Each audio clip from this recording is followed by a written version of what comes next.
This week's episode is with Stefano Sifandos. Steph is a leader and an innovator in the personal development and transformational growth space.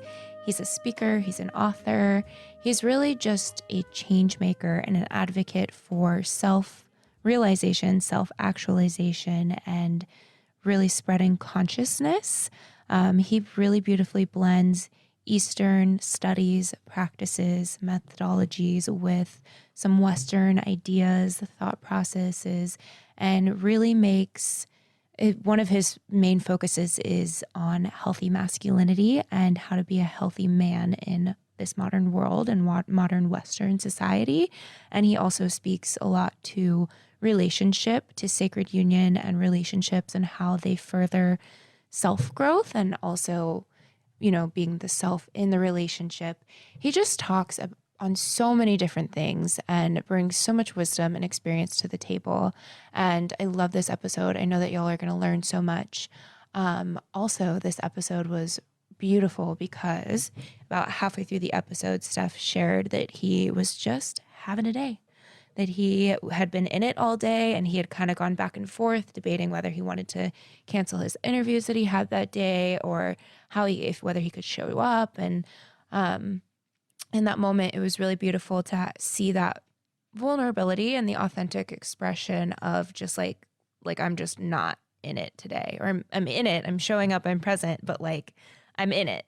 That's rather than not in it. I am in it, which was also really beautiful for me because when we had started the episode about maybe 5 minutes into it, I started just feeling really tense and kind of uncomfortable. And like, I was getting really in my head and I started questioning like, oh, am I asking the wrong things? Am I saying too much? Like, oh, I'm just talking. And then I got more nervous and it was like this chain reaction of me getting into my own head. And as soon as he shared what he was experiencing that day, it clicked in my mind of like, oh, I'm picking up on this energy. I'm picking up on, being sensitive to this person and where they are. And I am so not staying in touch with myself and so not just being present with me. And instead I'm getting totally swept away in just the anxiety or the whatever the thought process is. And as I was listening back to this episode, I was laughing because the tone in my voice, like the cadence of my voice, everything just changed from the point that we had that conversation on through the rest of the episode because I got out of my own shit. And I didn't really mention that in the episode, but I do want to point that out because, look at all of us humans just humaning and being in our stuff and figuring it out as we go and catching ourselves and processing and just working with what we're working with. It's all the beautiful process. It's all the messy middle. It's all just everything. And if we want to get real with it, everything and nothing at the same time. Okay. So on to this episode. I know that y'all are going to love it. You're going to learn so much. And as always, let me know what you love. Send me a DM, shoot me an email. And if you're loving this episode, please leave a review on iTunes. It is the best way for you to support the show and the work that we do here. Thank you so much and enjoy Steph. I am here with Stefano Sifandos. Hi, Stefano. Hey, how are you? I am so good. How are you? Good, thank you. Very excited to be connecting this evening. Same here. I'm so excited to talk to you about so many things. Yeah. I would love to start by just having you introduce yourself as who you are in the world, who you're showing up as right now, and whatever sounds good to include in your introduction. Sure. Well, I'll show up in many different ways. I suppose I think we all do as human beings. So what I'm really, really deeply inspired by is my service in the expression of my business or my business in the expression of my service.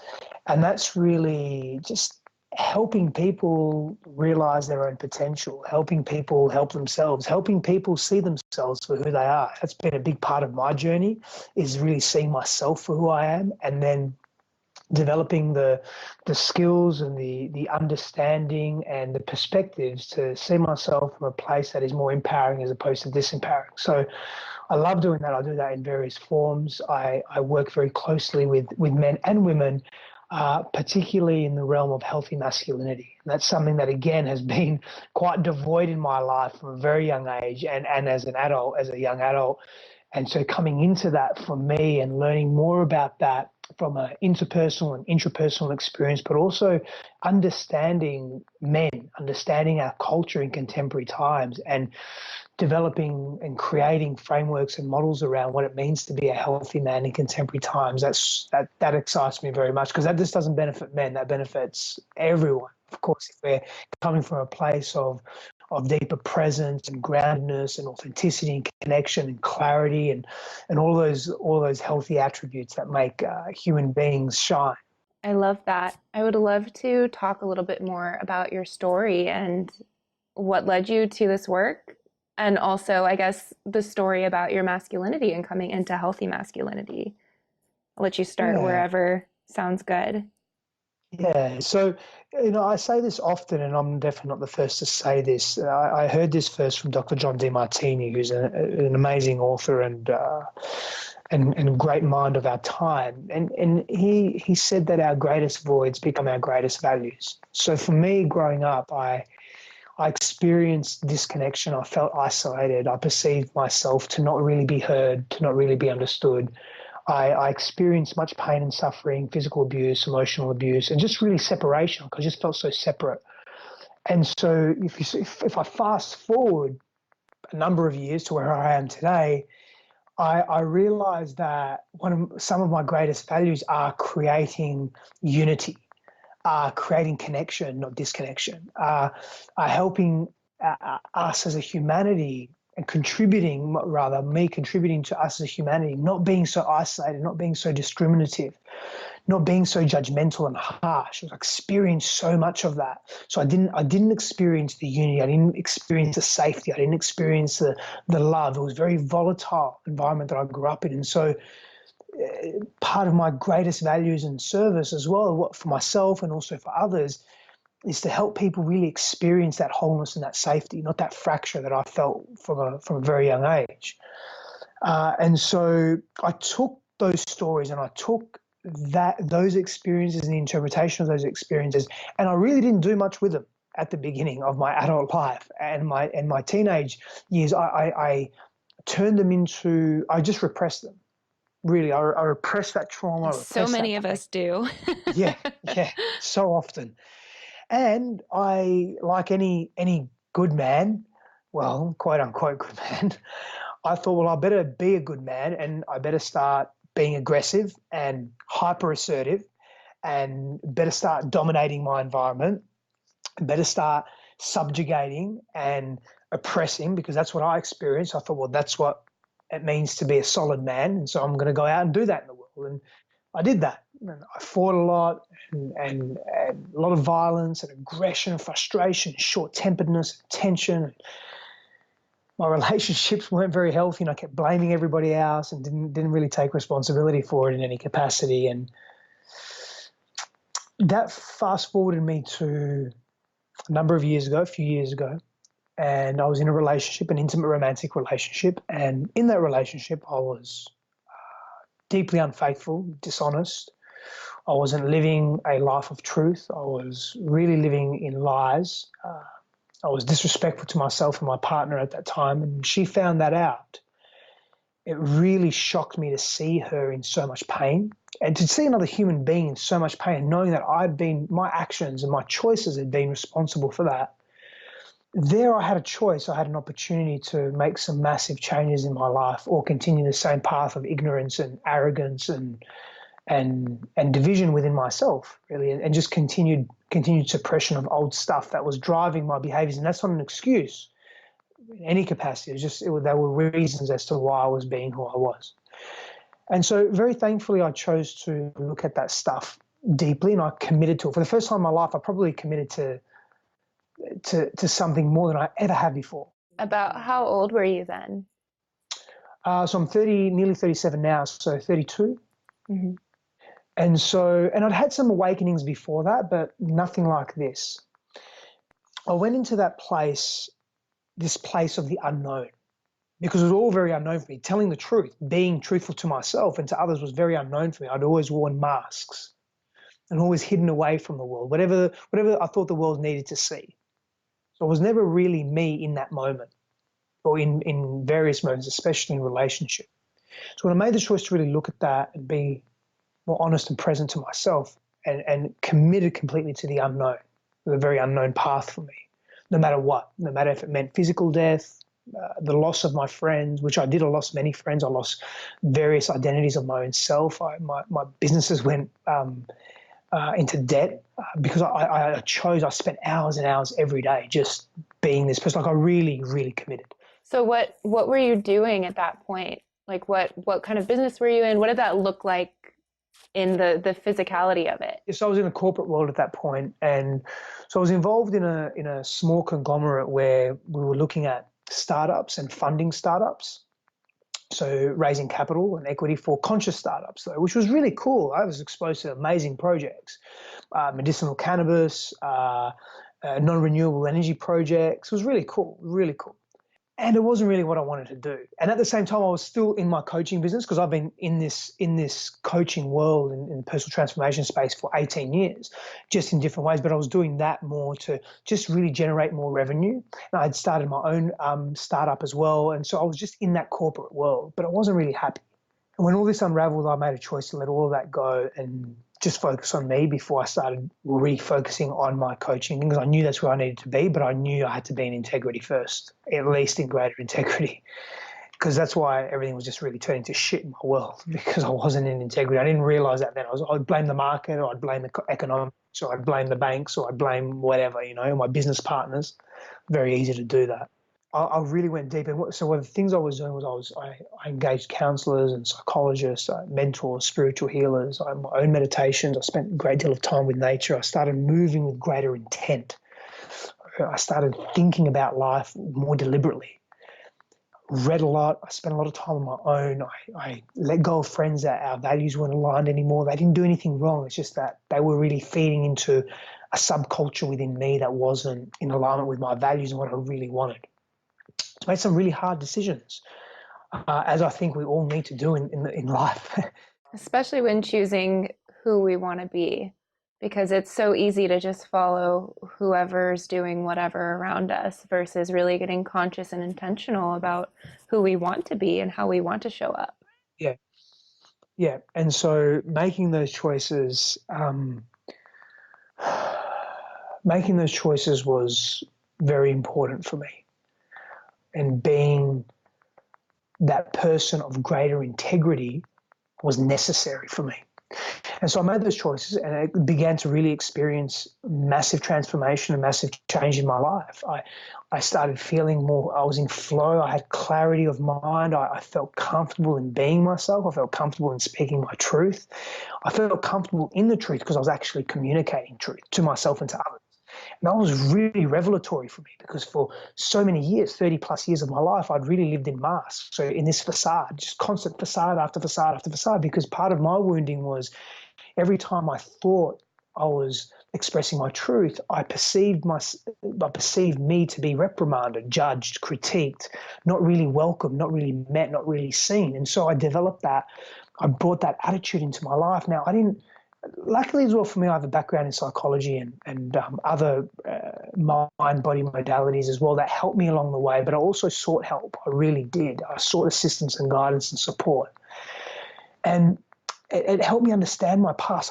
I delved deep into my traumas and my childhood. And again, the moment I started making the unconscious conscious, the unknown known, it was revelatory for me with respect to how I could actually be having a new perspective. That was a game changer.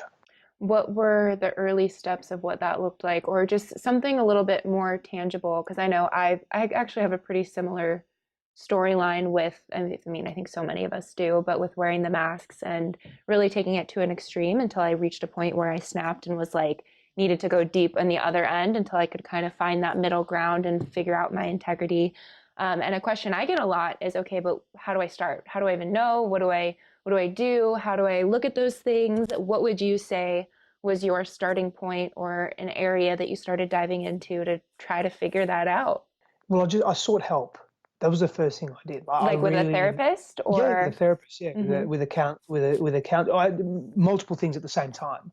So I saw. Me So I'm too. pretty extreme. So I'm like all or nothing, all in, yeah, always, yeah, and I always. needed that. Yeah, that's why at that time I needed that. I needed the shock factor of that, and so I went all in. I went all in, and so. But the first thing I would say is support, because if we think we're going to have all the answers on our by ourselves on our own, we're delusional. We're not. Yes, the truth, all of our truth resides within us. A counselor, a therapist, a guide, a mentor, whatever, they're just going to help pull it out of us and help us see it within us. It's all within us. And we need that help because we're so clouded by so many years of one perspective or limited perspectives that to step literally into a new space, energetic, emotional, relational, spiritual, physical space requires assistance. We're relational beings. We're pro-social beings. This is science. Like we need each other to thrive. And so committing to that and swallowing, not so much swallowing my pride, but I developed again a habit of not relying on others because I just was taught when I was younger, hey, you rely on someone, you're just going to get let down. And so that was a pattern break in and of itself. And that was really powerful too.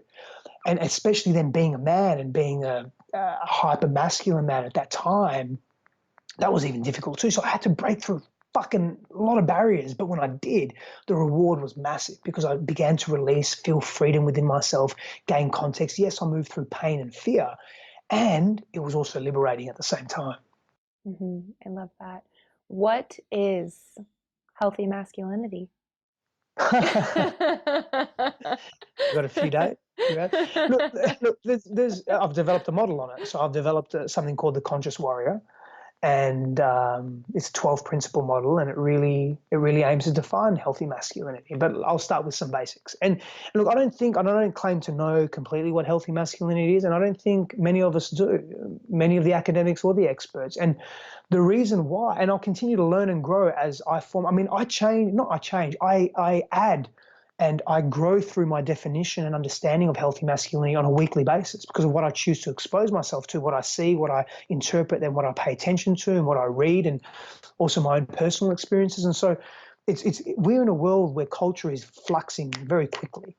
And so to know what it is in a permanent state, I don't think exists. But I can give us a starting point, that's for sure. So the first thing I want to say is inclusivity and longevity or sustainability. And let me explain what that means. For a long period of time, we've lived in quite an autocratic society, an oppressive society, generally speaking. There's a high levels of rigid discrimination. And so there's two ways, I'm going to backtrack a little bit. There's two forms of unhealthy masculinity, okay?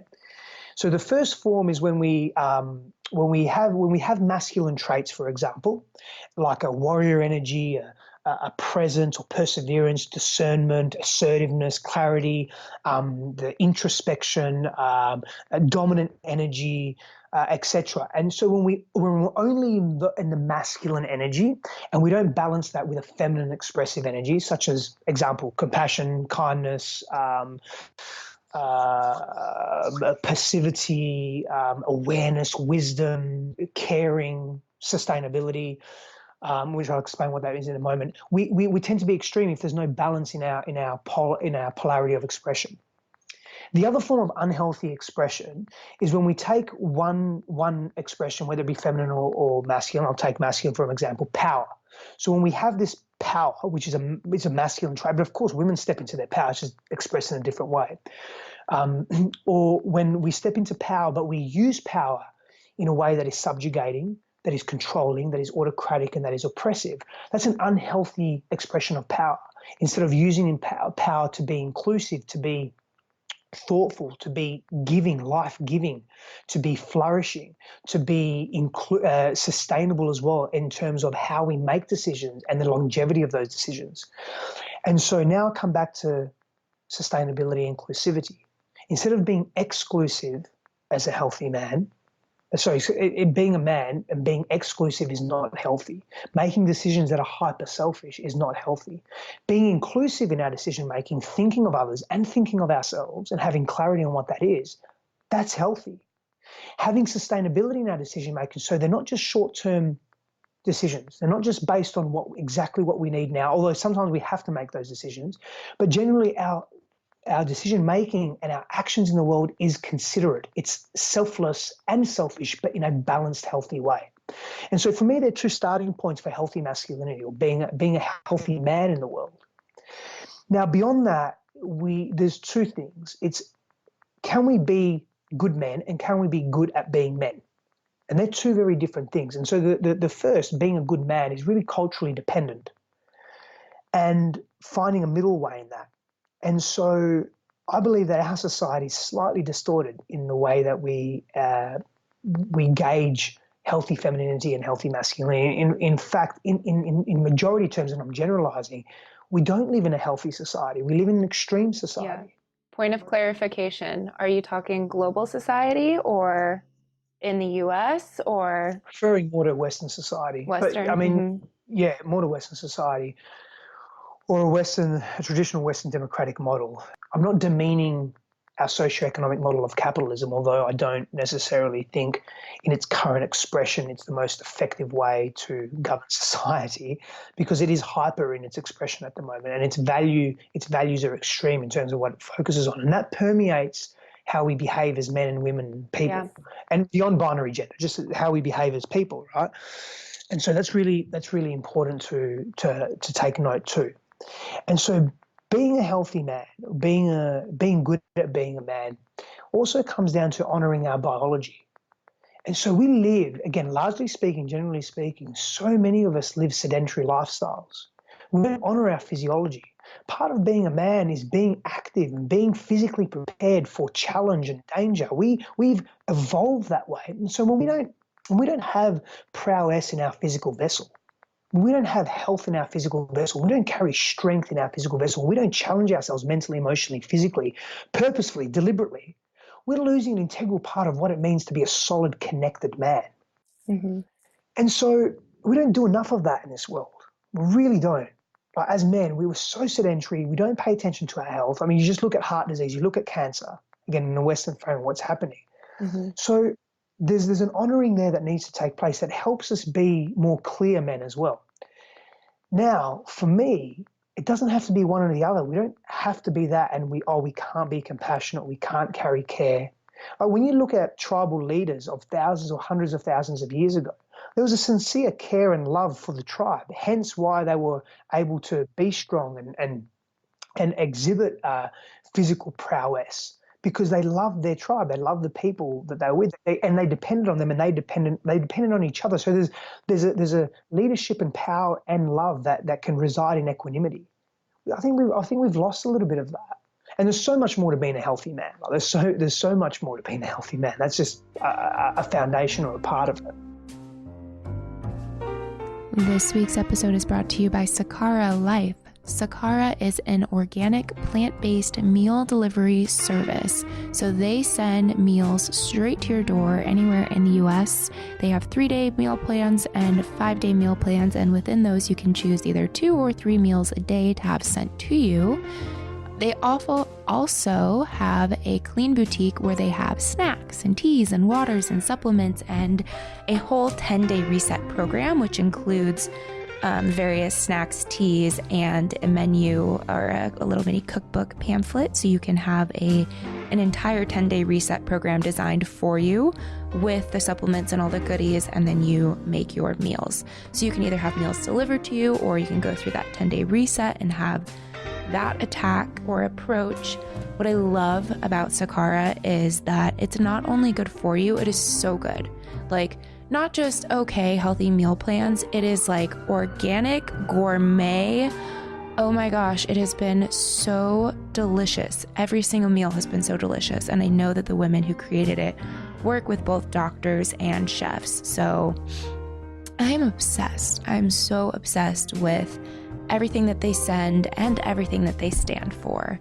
Definitely check them out. And if you're interested, you can get 15% off by using the code REF, as in referral, REF_Shadowlight15, all one word, REF_Shadowlight15, and that code is in the show notes. So check them out.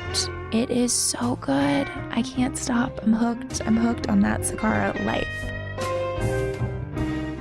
So what is a starting point when you work with men on finding their healthy masculinity? Is it something like going into your trauma, going into your stories, seeing what's triggering you into being what you are? Do you work in the present? Like, is there a consistent at all? There isn't really a consistent, and that's everything that you just said is part of it. And I really do like to start with what's working in their lives, like what is really working as a healthy man. So I help them identify where they feel they're healthy in their expression as a human being as a starting point. So coming from a place of removing the boundaries of gender just for a moment and just saying, well, how do you show up as a human being? Where could you really say that you're inspired by who you are, you're proud of who you are, and get them to really go into those attributes and get them to come from a more elated place. That's real though. It's not inflated or fluffy. It's real. And then we begin to look at, absolutely, like sometimes we do have to go into the trauma or the past. We don't have to stay there. We have to understand it, equilibrate it, neutralize it, and move through it, gain the lessons and the teachings from it, and then move through. We don't have to remain in the pain and the fear. That's not necessary. Sometimes we do have to explore it, though. For me personally, my journey has been I've had to explore that. I've had to explore the pain and the fear at great depth. And that's just been part of my journey, part of my own dharma, part of my own sense of reality. It's not for everyone that they have to go at that depth, but some people do need to really move beyond and move through the past, because the past unconsciously is dictating their actions today that are making them ultimately unhappy. I do think so many people, especially in the spiritual community, want to just get past that part. Yeah. I mean, they want to do, I've also been in places where they're like, oh, well, it's just energy healing. Just clear your energy and it's fine. And I'm like, no. I'm like, there's some things that you really do need to work through. Yeah. Yeah. And what role does, I know that you study the Bhagavad Gita. What does that play in all of this work that you do and in your definition of masculinity?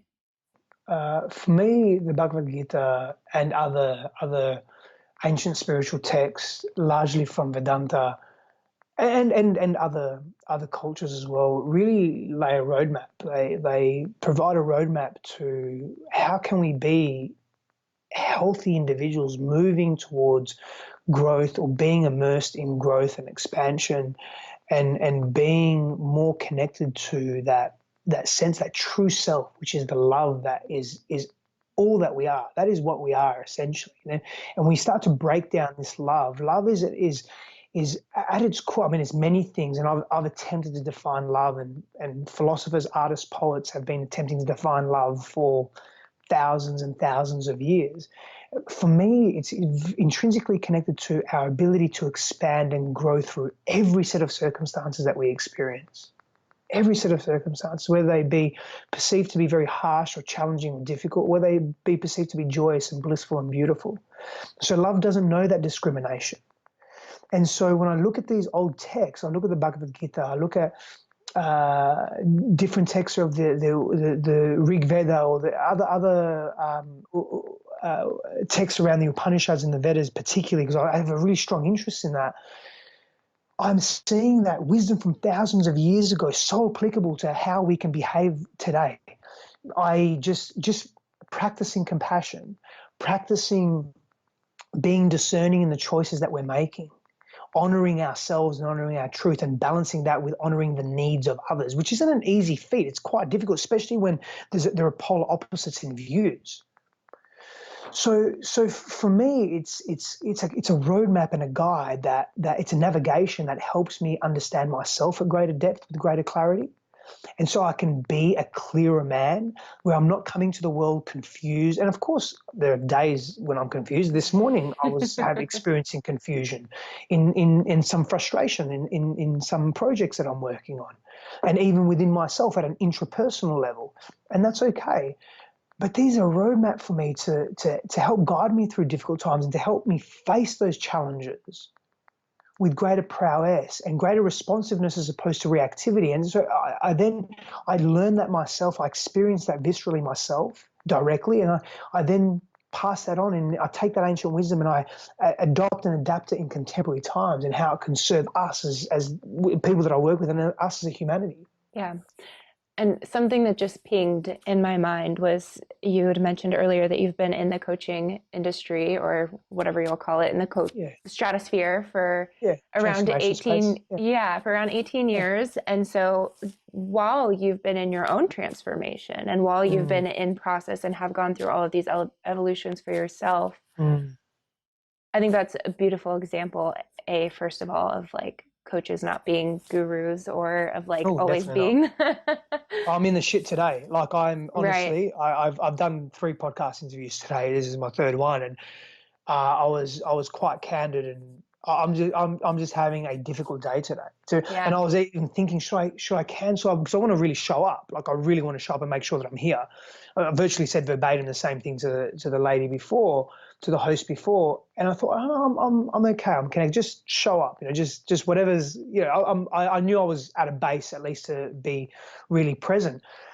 And it's just one of those days today. And I used to be like that, though. I used to think to myself, I'm a coach. I should know all this. I shouldn't be upset. I shouldn't be in disarray, or I shouldn't be sad or angry or feeling this hyper aggression that I once felt. What's going on? Should I not be coaching? Should I not be mentoring? And God, we're all fucking human. And it's not what we experience. It's how we respond to what we're experiencing and how we move through it. And that's my own evolution. Is 10 years ago, I wouldn't be able to have this conversation now. It'd be too much in my ego and my arrogance and my fear of being seen in a way that, oh, he's not strong, or he's not. You get older, you let that shit go. This is my favorite conversation to have. And I know there was a time when I was working during the day in mental institutions and in prisons and in places where they were really in the deep darkness and in the shadow and the vulnerability. And then at night I was going home and I was in my dark night of the soul. So I was reading personal development books and listening to podcasts and in the spiritual world. And it was like, we don't talk about those hard things. But then in this place where we talk about the hard things, it was like, okay, well, that's all fluff for lucky people or for privileged people who they have the privilege of thinking about spirituality or wellness or health or whatever. And so there just was this huge divide that I've experienced, like the contrast of these two worlds. And I think it's so beautiful and important to be in this space where exactly what you just said, where you're like, yo, I'm in it right now. I'm in it. That's bringing up some ugly stuff. Yeah. So what tools do you use, or do you have, or do you turn to tools, or is it just like being in it? Like just literally just like, I'm not even going to use a tool. I'm not like, screw it. I'm just in it. Sometimes. For me, being in it is a tool as well, because it's a deliberate, if anything's deliberate and intentional, it's a tool for me. And so for most of today, to be very honest, I was just in it. And it didn't work out too well, because I projected that on my fiance, and that wasn't nice in any capacity. And I said some things, and the way I said them, I wasn't happy with myself. And I really regressed into an older version of self, and I had to take ownership of that. And that was probably because I was not because I used the tool of observation, of just being in it. It is because that we were in each other's space. And so I chose the wrong tool at the wrong time in that sense. Not the wrong or wrong. It was perfect. It needed to be like that. So it's all great, right? Because we're going to learn and grow from it. Now it's the coach. He's coaching himself. Yeah, that's exactly right. We're going to learn. We already have started learning and growing from it. And there'll be more this evening, I have no doubt. Have no doubt. But this is really important. I see on social media, and don't get me wrong, a lot of the stuff I put up on social media is really positive and really encouraging and really empowering. And it's not all fucking unicorns and rainbows. It's just not. It's not all those beautiful things. And sometimes I have days like this that are more often than not. And everyone goes through them. And it's fucking life. And we portray this facade on social media, and it's a load of shit. I'm not saying that we have to put everything that we experience that's negative or really painful on social media. Not at all. I'm not insinuating that. I think it's really healthy that we take ownership for, hey, I'm just not feeling the best today. I'm frustrated. I'm feeling angry. I'm comparing myself. I'm just speaking for myself now as well. I'm feeling unworthy. I'm taking myself to my edge. And so these feelings sometimes are going to come up, and that's okay. That's a really beautiful point too. A lot better where than I was, that's for sure. Well, and I love what you just mentioned about taking yourself to the edge, because I think that's something that comes up for people a lot of times too, is when you're expanding and then you get to a point where you think it's the self-doubt or the self-sabotage or the whatever you're going through comes up, and it's like, oh, maybe this isn't my place, or oh, maybe this is too much, or oh, I'm just feeling it. And if you don't have the awareness to look and to know, like, sometimes when you go to your edge, when you're actually really at the point of expanding and growing even further, and the golden nugget is right around the corner, is when you feel the most discomfort. And that's when like everything is really getting shaken up and all the dust is flying in your face, and it's like you can't see clearly yet, so you're just kind of in that place of like, though. yeah, Just yeah. about to. I really resonate with what you said. Really resonate with what you said. Because usually when that dust is in your face, it's like that's right before it's about to settle and you're going to see the path. And it's like, shit, if I just sat with it a little bit longer, I would get to that golden nugget. Yep. That's the pain that, we were talking about men earlier. So many men suppress that and they don't feel their feelings.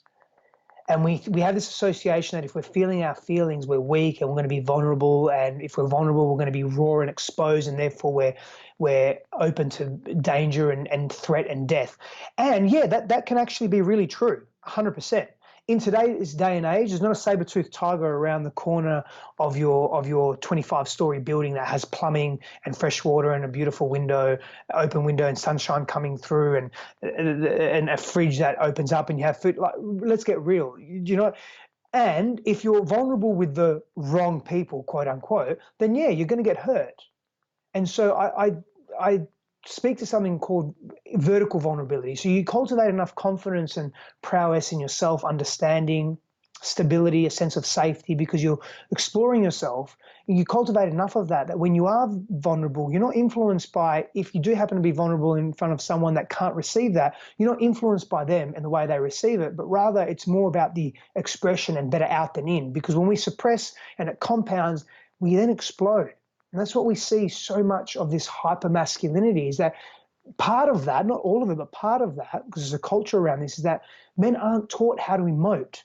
It's like we don't have a fucking limbic system. We do have a limbic system, and we do need to emote, not suppress it and keep it down. Yeah. And so that's a big part of that journey as well, is learning to emote and choosing the right people to do that with, really finding a healthy, aligned support network. Amen. Because like so many things are going in my head for how many different directions that could go. And I just, that's such a critical point to make too, because I do think, especially with social media, I also find it kind of funny. I think it's really beautiful how people are starting to share more of all parts of their story or all parts of their experience. And I myself, I share a lot of things on social media too, where it's like not sunflowers and rainbows, but also kind of the shadow part of that now existing is I feel like there is this big, almost like a competition of who can be the most vulnerable, who can like share the craziest thing, or like who can like another extreme.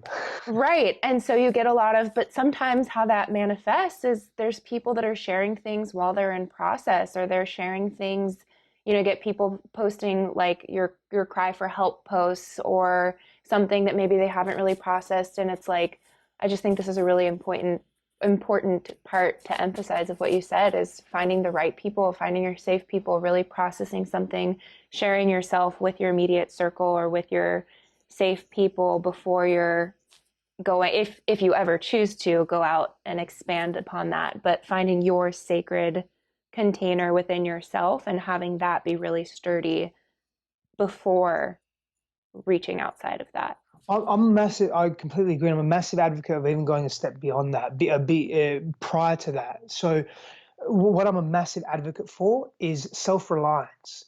And this doesn't mean that you only relying on yourself and no one else. It means your first port of call is you. Now, I did that this morning. My problem was I thought I did enough and I didn't. I didn't do it enough. My first port of call was definitely me. I sat with myself. I sat in meditation or stillness practice.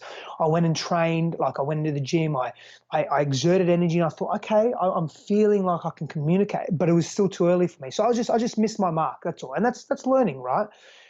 And I practiced that deliberately. I made sure that I did some thinking and feeling into what I was experiencing, but it just wasn't quite enough. And so I'm a massive advocate of especially with men, because what happens is with men, the world that we live in say, oh, men have permission now to emote. So what some men do is like, it's like they get out the machine gun and they're just emotions, vomiting their emotions everywhere. And people can't hold that. Most people can't hold that. And it's not fair to ask them to hold that.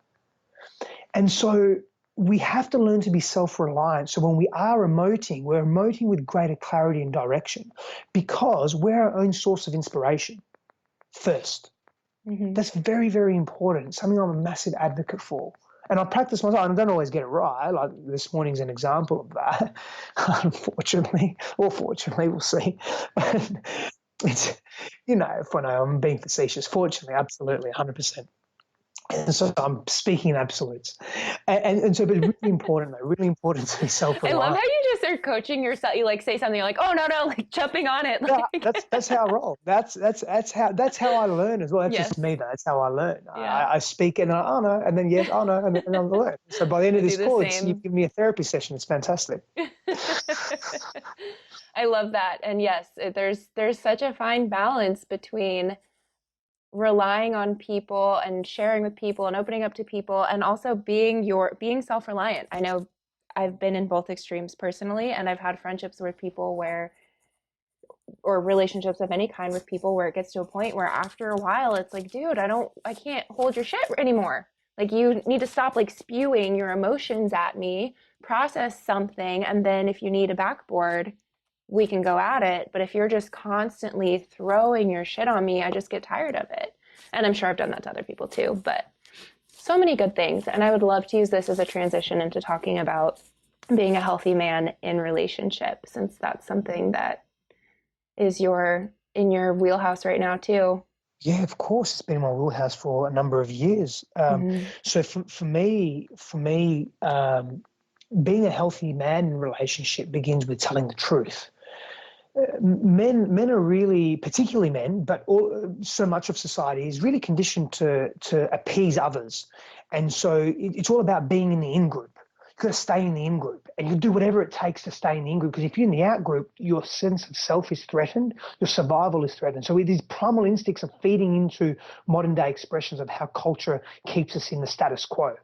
And so we behave in this in-group mentality. So we're always wearing masks. Not all of us, not everyone, but so many of us.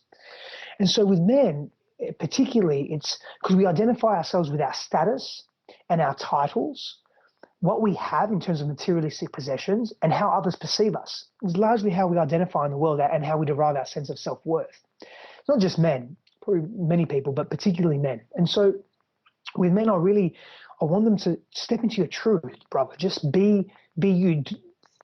It's easy for me to say, don't be scared about how someone else is going to see you, but just start telling the truth. Even if it's just one iota of truth that you're telling, practice telling truth in front of someone that you trust, respect, and revere, and that is reciprocated. So then you're in a safe space. And then begin practicing telling the truth, because the truth is not that the truth sets us free. The truth lays a foundation of facts for us to actually live our lives authentically. And that's what sets us free. It's a consistent action of living truthfully that sets us free, not so much truth itself. I mean, I'm playing semantics, right? But it's more the facts that the truth lays, because then you're giving facts to people and people can make decisions based on who you are. Now, I know that can be really confronting because then we're judged and we're critiqued. But better to be judged for who you actually are and know that those people don't either deserve to be in your life or aren't in your life in alignment than to live a facade. Because I lived that. I know what it's like. So many people doing it. It's just so not healthy. It's exhausting. It's a very exhausting. It's so tiring. It's draining energetically, physically, emotionally, relationally. You have to keep track of who you're supposed to be, when, where. Yep. It's really limiting. Really restrictive. And so that's where I start with men, is telling the truth. And then, there's communication, there's healthy listening, there's radical self-forgiveness, there's empathy and compassion, there's self-love practice, there's honoring the physical body and the physical vessel, being strong, developing courage, deliberately challenging oneself, stepping into honor, identifying what groups of men a man wants to be with, and then identify his role with clarity in that group or in those groups, and then live to that, be in integrity. And again, it's easier to say these things. Doing them is a different story. But we practice that. It's a practice, and it's a step-by-step process. It doesn't happen overnight. It doesn't happen all at once. It's about methodical exposure, pendulation and titration in neuroscience, where we're exposing our brain slowly over time, so that we can adapt and adopt and embed it as a habit that actually becomes us, a healthy, constructive habit. I love how many times you've used the word integrity in this interview. My core words, and my audience knows this because I always bring it up, but it's my guiding principles in my life are joy, integrity, and liberation. And they all have to play together always. It has to be in integrity, but also in the furtherance of joy and liberation. And so it's a dance, but yeah, the truth, the integrity, it's what it all comes down to, because at the end of the day, you're just wearing the mask. You're just showing up and playing a role, and it's exhausting. I hear so often women or people talking about self-love in feminine communities, obviously, like bath bombs and facials and massages, and that's not all it is, of course. It's more than that. I don't know that I've heard somebody talking about self-love in a masculine context. And obviously men need self-love too. But when you say practicing self-love, what is that? Yeah, so for a man, I wouldn't go and say, hey man, love yourself, because they wouldn't get it. Most men just will go fuck yourself. And so okay, cool. So it's more self-appreciation, and I begin with self-talk. And so we go really deep into how you're talking to yourself as a man. Because if you're talking to yourself as a man that's in a very derogatory way, that's putting you down, that's oppressing you, and you spoke to your friend like that, do you think they'll be your friend? And so we start there. We start with self-appreciation and self-honoring. And again, come back to congruency and integrity. Does your inner world match your outer world? Because if your inner world doesn't match your outer world, that's not a practice of self-love. That's not self-care. That's not self-compassion. That's not self-appreciation. That's not self-honoring. And so our inner world, our thoughts, our beliefs, our models of reality, our feelings, our outer world, our behaviors, our expressions, our relationships. If there's a mismatch there, we're not honoring ourselves, and that's not self-care. And so I look at that, and I look at their self-worth as well. And we say, well, where are you deriving your worth? Is it codependent? Is it completely externalized? Do you have an internal compass of worth? Because that, again, lends itself to self-love. So I speak to appreciation, worth, self-respect, governance, self-reliance, self-assurance. And I start there, and I use that language, which is more masculine, for lack of a better term, and more appealing, more resonant at that time. And then we can move into self-love. And hey, self-love means nurturing ourselves, being kind to ourselves when we need a break or we need some reprieve. So I'll use those very strong words. Do you need reprieve? Are you working 16 hours a day? Are you spending time with your family? You have a family. Why do you have a family? You have a girlfriend or a partner or why? Why are you there? You have a husband, irrespective of your sexual orientation. Are you giving them time and attention? Why are they there? If you're focused elsewhere, if you're feeling the pressure elsewhere, what are you adhering to? Are they your values or someone else's? So that there, we start getting to the truth of where they're at. And if they want to have a bath, that's cool too. Always advocate deliberate challenge first. So really make sure you're challenging yourself. Make sure you're having cold plunges. Make sure don't watch MMA on TV. Go join an MMA club. Challenge your body. Build something. Create a new skill. Use your hands more. Challenge yourself. And then have a bath if you want to.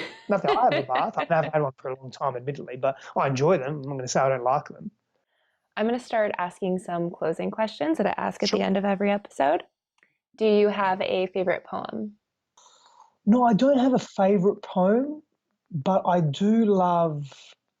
love Rumi. I really do. There's some ancient Greek poetry that I really love as well. I can't remember the specifics and the authors and so forth, but I don't have a favorite poem specifically, no. What is a book that you would recommend to somebody, let's say is there a book that you would recommend to somebody for seeking healthy masculinity specifically? Usually I ask getting started in their healing journey or in a personal development journey, but if you have a masculine specific one, that would be awesome. Manhood. So Manhood is a great book to start, just to start with. Even the King, Warrior, Magician, Lover is actually a good book as well. Awesome. It's as a starting point. What is your favorite failure? Favorite and most painful failure was not being honest in my life, and that becoming unraveled for me. Moment of greatest suffering that you're comfortable sharing? I'm comfortable sharing all of them. I just know which one to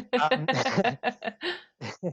So in 2017 was a really traumatic time for me. I went deep into the vortex again. Completely lost my sense of self and identity. I spent hours and hours on my lounge room floor, either in tears or howling or crying or screaming. I just didn't know why. And I sought assistance, and a beautiful mentor came into my life then and really helped me transcend a lot of the lessons and the teachings that I needed to move through. And that was a very empowering time for me, because that was another major catalyst in my life and a transformation as well. What about moment of greatest joy? Oh, proposing to my fiance. That was beautiful. I knew you were going to say that. Yeah, well, I'm very poetic. So, like, when I say that, I love writing. I enjoy. I may not be a good poet, but I love writing. I call it philosophical poetry, and I wrote her something for us, and for me, it was probably the best piece of work that I've ever done. And I haven't posted on social media, and it probably will never see the light of day in that way. But for me, it was probably the best piece of work I've ever written. And I write a lot. Like, I really write a lot. Yeah, it's a beautiful day. Beautiful. Where can people find you and connect with you? Social media handles, Stefanos Sifandos, website stefanosifandos.com or stephsifandos.com. Awesome. Thank you so much for being here. Thank you so much for having me.